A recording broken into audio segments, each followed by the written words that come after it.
The NFL on EA Sports is in the Steel City at Heinz Field in Pittsburgh, PA. They love the black and gold here in the Steel City, and a few moments ago, their Steelers emerged from the Heinz Field tunnel. They're set, we're set, as the Steelers are ready to do battle with Russell Wilson and the Seattle Seahawks.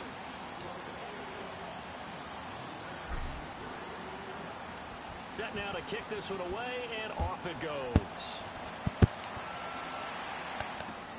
That's fielded in the end zone. And a pretty good return here. He'll be stopped just shy of the 20.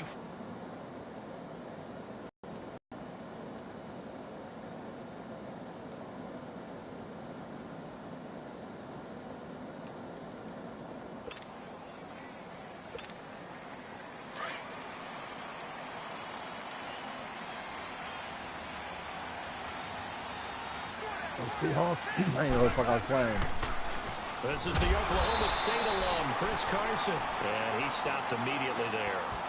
Bud Dupree, a former first-round pick, in on the stop.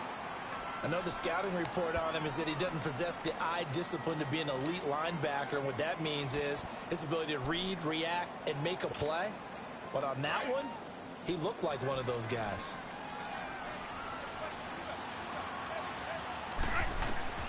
On second down, Wilson flushed out right. Throwing right, and that's complete.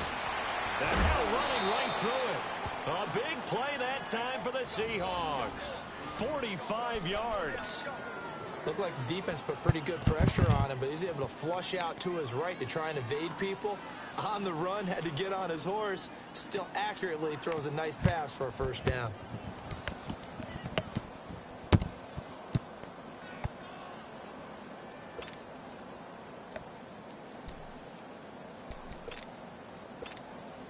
So the big play has them all the way down to the 30 now for 1st and 10.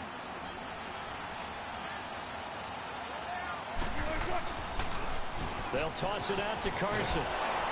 Looking to find a lane, but he can't. Reined in at the line of scrimmage. Tackle made there by Cody Sensabaugh. He makes a wonderful play there off the corner, protecting his side of the field. Oh, that reminds me of the great defenses of old, doesn't it? The Pittsburgh Steelers, steel curtain.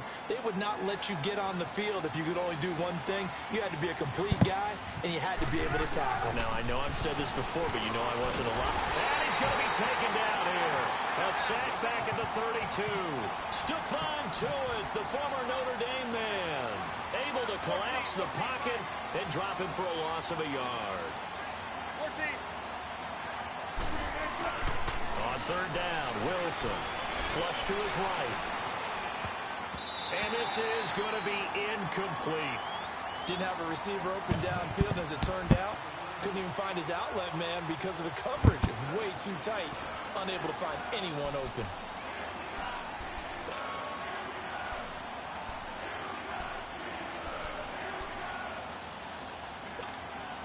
And on their first drive, the offense staying out there.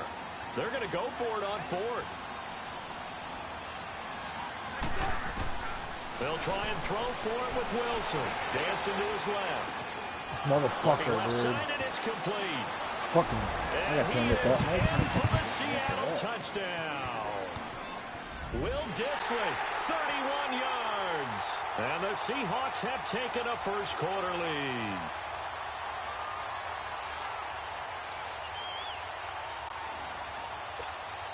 Sebastian Janikowski on for the PAT.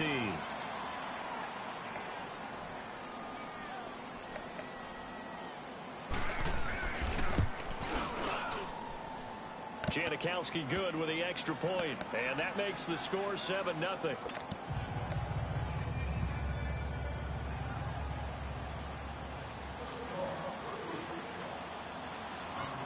Out to kick is Janikowski.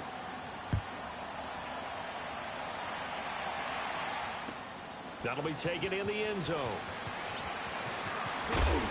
And he'll make it across the 20 as his guys will set up shop at the 23-yard line.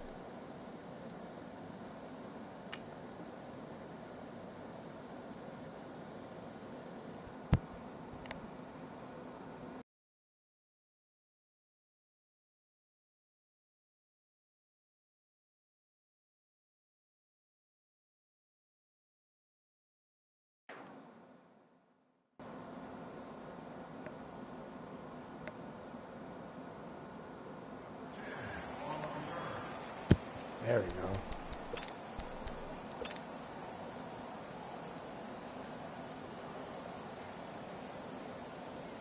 Big Ben and the Steelers with a 1st and 10 at their own 23.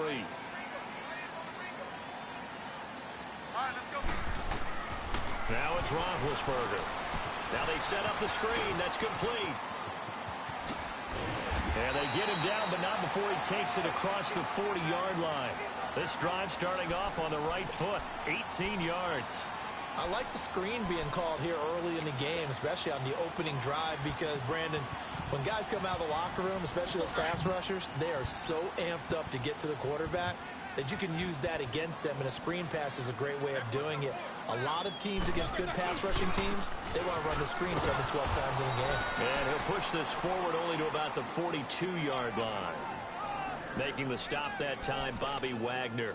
The Steelers, of course, had all the questions lingering with Le'Veon Bell. Tip of the cap to James Conner. He really has filled in nicely. He prepared himself as if he were going to be the starter right from week 1. And I got to see him in preseason, and you saw a little bit of everything. His ability to run inside, also run to the perimeter, catch the ball out of the backfield.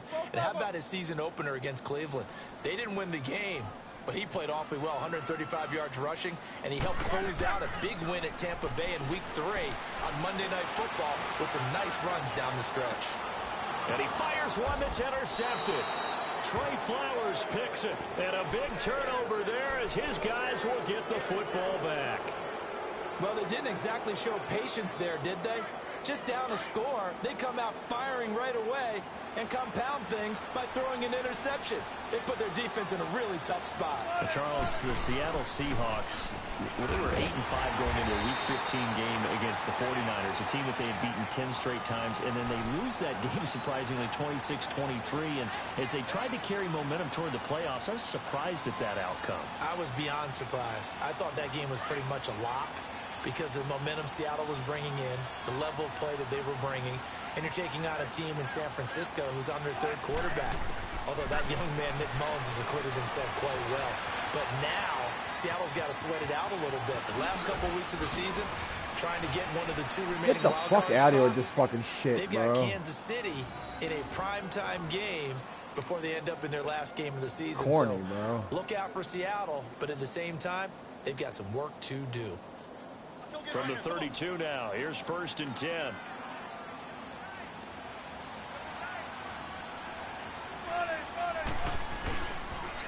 Now a toss play. It's Carson. Not much there. Maybe a couple up to the 35. One thing to keep in mind, partner, especially in the second half, when you've got a running back of this size, of these dimensions, I can just tell you, attrition does set in for a defense because you're excited about hitting him in the first half. Maybe not so much in the second half, and some of these shorter gains turn into bigger runs later. Wilson. He'll try and set up the screen. It's complete. And he is going to lose yardage here. He lost 4 there, and it's 3rd down. Time to give a little credit here. That was an excellent read by the guys on the defensive side of the ball. Oh, you're crediting your defense. Got to credit them on that one because they tried to fool them, right? Tried to trick them. Ran a screen, and they went to it and smothered it for a loss of yardage. Well, that last completion certainly not what they were hoping for, as now they'll try to convert on 3rd. 19.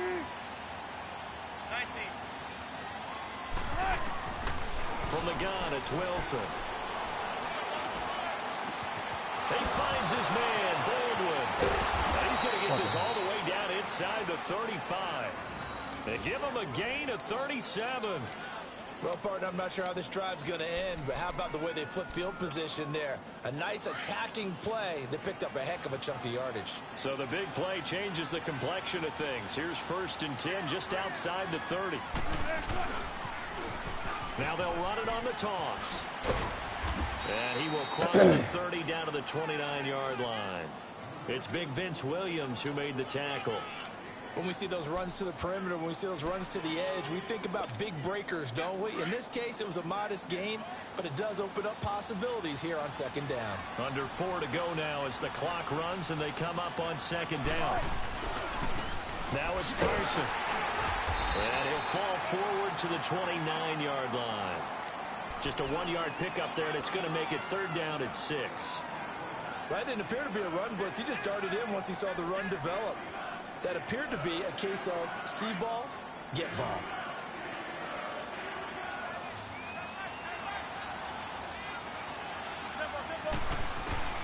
To throw is Wilson.